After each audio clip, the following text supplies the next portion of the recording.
আমার পরনের কাপড় ছাড়া সবকিছুই আমার বাসার আসবাবপত্র পুড়ে ছাই হয়ে গেছে। ভাইয়ের পরনের একটা ওই যেটা পরে আছে সেটা ছাড়া ওই রুমে আর কিছু নাই। আসার পরে দেখতেছি পুরো আগুন, টিনের পায়ার থেকে শুরু করে ফ্রিজের থেকে শুরু করে ওয়ার্ড্রপ, তারপরে আলমারি, শোকেস, পুরা ঘর একবারে পুরো ছাই হয়ে গেছে।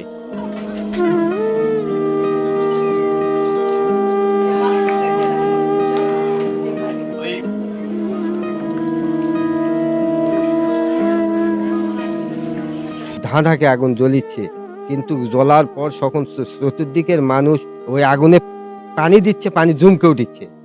তার মানে শর্ট সার্কিটের আগুনই এটা।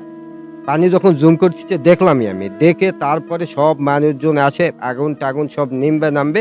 এখানে আমার এই পাড়াবস্তির ভাইয়ের পরনের একটা ওই যেটা পরে আছে সেটা ছাড়া ওই রুমে আর কিছু নাই। সব গোটা বাড়ি পুড়ে গেছে, 3টা রুম ধরে পুড়ে গেছে।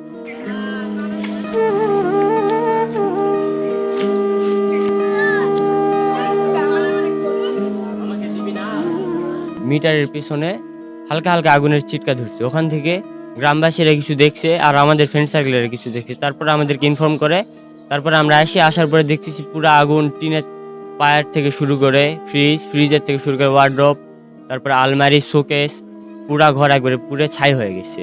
তারপর আমরা আসার পরে ফায়ার সার্ভিসকে কল দেয়, তারপরে ওনারা আসে পানি দিয়ে আগুন নিভায়।